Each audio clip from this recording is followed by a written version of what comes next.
Hello guys, स्वागत है आप लोगों का सक्सेसफुल विद रंजन सर के क्लासेज में।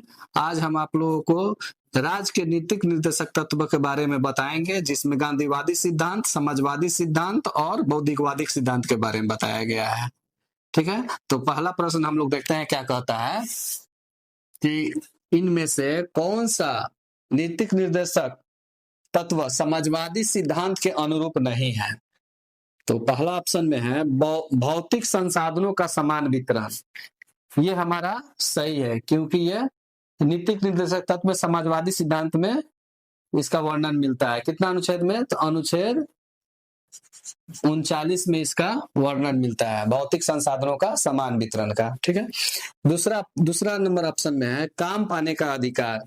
ये भी हमारा नीतिक निर्देशक तत्व के समाजवादी सिद्धांत है, तो ये भी सही है, क्योंकि इसका वर्णन जो है 41 में मिलता है। तीसरा नंबर में है समान न्याय और गरीबों को निःशुल्क विधिक सहायता। इसका वर्णन भी हमारा समाजवादी सिद्धांत में मिलता है। ठीक है, इसका वर्णन मिलता है अनुच्छेद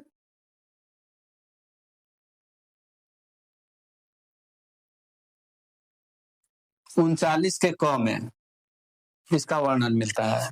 जबकि चौथा नंबर ऑप्शन में है मजदूरों के लिए निर्वाह जीवन मजदूरी और सामाजिक सांस्कृतिक जीवन का स्तर। ठीक है, तो इसका वर्णन भी समाजवादी राज्य के नीतिक तत्व में मिलता है। इसका वर्णन जो मिलता है यह अनुच्छेद 43 में इसका वर्णन किया गया है। पांचवा नंबर ऑप्शन में है पोषाहार स्तर और जीवन स्तर को ऊंचा करना तथा लोक स्वास्थ्य में सुधार करना। इसका वर्णन भी मिलता है राज्य के नीतिक निर्देशक तत्व में। इसका वर्णन जो मिलता है अनुच्छेद 47 में मिलता है, और ये अनुच्छेद 47 जो है ये गांधीवादी सिद्धांत में भी इसका वर्णन मिलता है।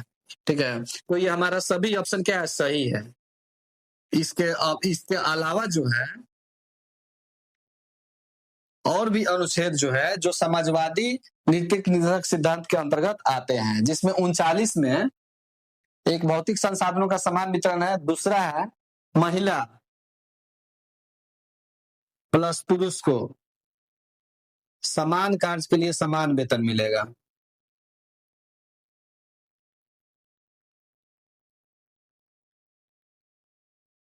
ठीक है, महिला और पुरुष को समान कार्य के लिए समान वेतन मिलेगा। और इसमें एक और है, इसमें है कि मजदूरों को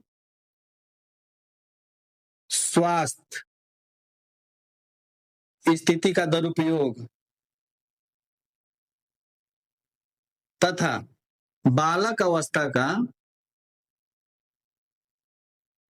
दुरुपयोग पर प्रतिबंध लगाता है। क्या करता है? प्रतिबंध लगाता है। किसमें? ये अनुच्छेद 39 में ही आता है। ठीक है, और उसके बाद उत्पादन, तीसरा में है उत्पादन प्लस धन का संकेंद्रण पर रोक लगाता है।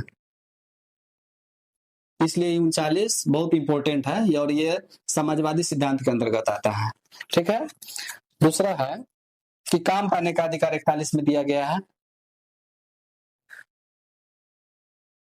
काम 41 में ये तो वर्णन इसका मिलता ही है। उसके बाद 41 में एक और वर्णन मिलता है, शिक्षा पाने का अधिकार भी मिलता है।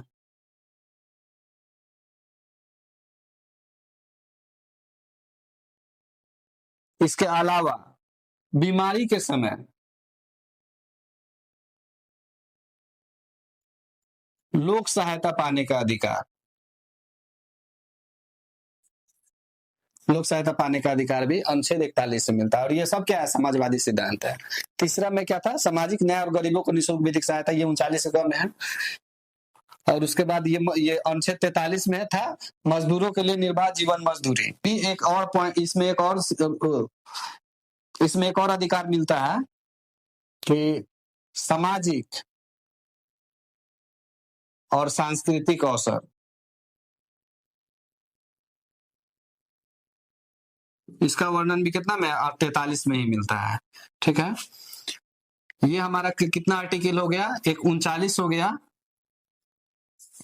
उसके बाद 41 हो गया, उसके बाद 39 के क हो गया, उसके बाद 43 हो गया, फिर 47 हो गया। 1 2 3 4 5 ये 5 अनुच्छेद जो है नीतिक निर्देशक तत्व के समाजवादी सिद्धांत में आता है। इसके अलावा एक 42 आर्टिकल भी है, अनुच्छेद 42 प्रसूति सहायता पाने का उपबंध है। किसे मिलता है? 42 में। और एक 42 भी है जो समाजवादी सिद्धांत के अनुरूप है। 43 में एक और छूट गया हम लोगों का। 43 के क में 43 में एक ये, इसके अलावा एक ये था सामाजिक सांस्कृतिक अवसर, और 43 के क में है कि उद्योगों के प्रबंधन में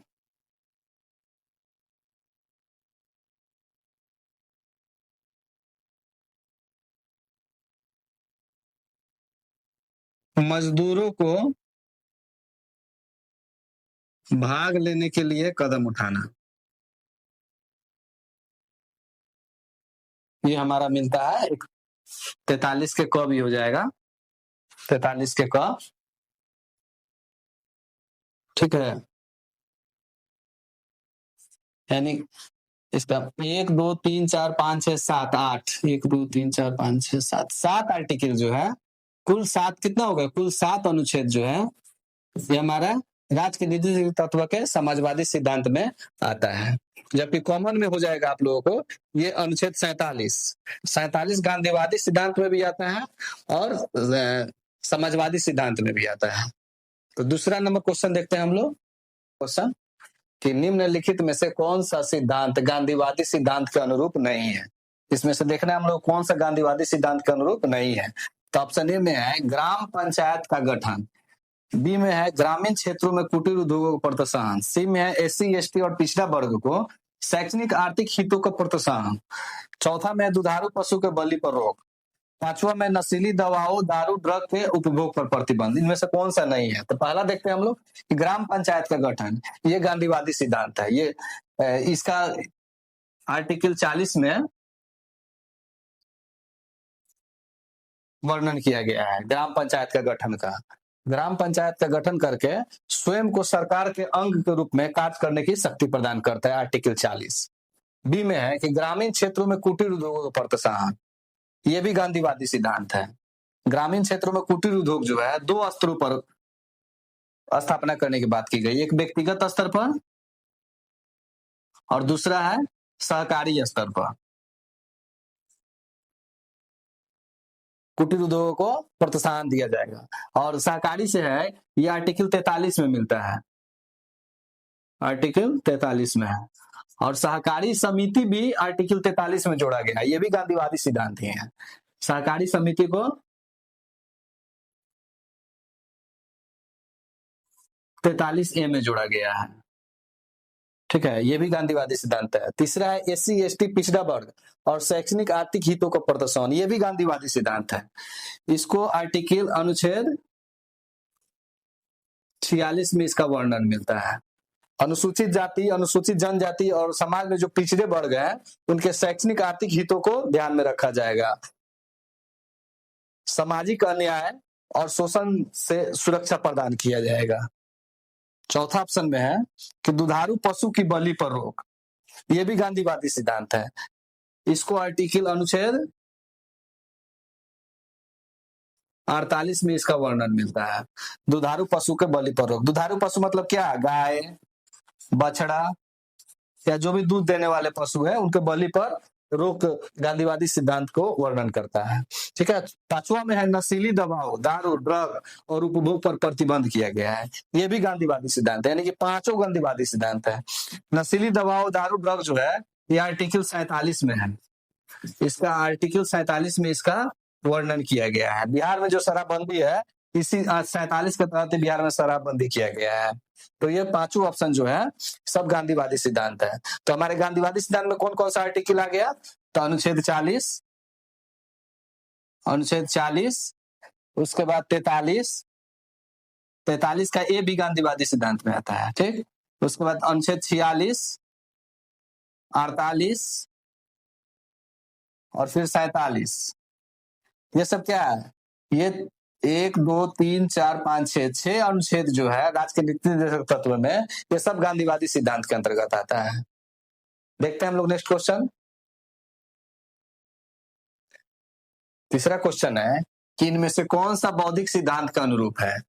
तो ऑप्शन ए में है समान सिविल संहिता, बी में है कृषि एवं पशुपालन, सी में है पर्यावरण एवं संरक्षण का संवर्धन, डी में है स्मारकों का संरक्षण, डी में है न्यायपालिका का कार्यपालिका से अलगाव। ये सभी जो है यह बौद्धिक सिद्धांत के अनुरूप है। समान सिविल संहिता जो है आर्टिकल 44 में इसका वर्णन मिलता है, ठीक है।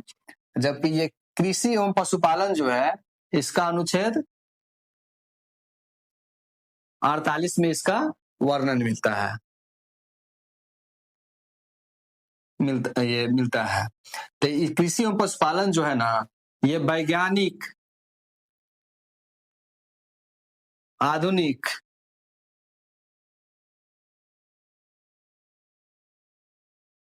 प्रणालियों से करने के लिए अधिकार देता है। कौन? अनुच्छेद 48।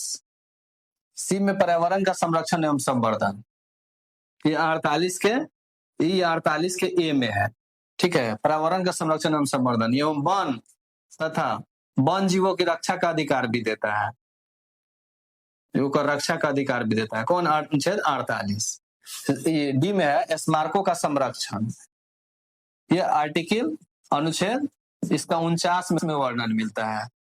राष्ट्रीय महत्व का जो भी स्मारक एवं स्थान है, यह स्थान उन लोगों को संरक्षण का अधिकार देता है। कौन? आर्टिकल 49। न्यायपालिका का कार्यपालिका से अलगाव, यह आर्टिकल 50 में इसका वर्णन मिलता है। तो इसके अलावा बौद्धिक सिद्धांत जो है वो अनुच्छेद 51 के अंतर्गत भी आता है। अंतरराष्ट्रीय शांति एवं सुरक्षा प्रोत्साहन, ये क्या है? ये भी बौद्धिक सिद्धांत के अंतर्गत आता है, ये आर्टिकल भी। और एक आर्टिकल हमारा बच गया, अनुच्छेद 45, ठीक है। अनुच्छेद 45 जो है ये भी हमारा बौद्धिक सिद्धांत के अनुरूप आता है। अनुच्छेद 45 में है बालक जो 14 वर्ष के कम जो बच्चे हैं, 14 वर्ष से कम आयु के बच्चे को निःशुल्क शिक्षा का प्रावधान करता है। कौन? अनुच्छेद 45। तो बौद्धिक सिद्धांत के अंतर्गत हमारे आ गया कौन कौन सा आर्टिकल? अनुच्छेद 44, 45, उसके बाद 48, और उसके बाद 48 के ए, और उसके बाद 49, 50 और 51। 44, 45, 48, 48 के 49, 50, ये सब क्या है? बौद्धिक सिद्धांत के अनुरूप है ये सारे आर्टिकल। तो हमारा गांधीवादी, समाजवादी और बौद्धिक सिद्धांत, तीनों सिद्धांतों को हम लोग अभी कंप्लीट कर लिए। मिलते हैं अब नेक्स्ट क्लास में।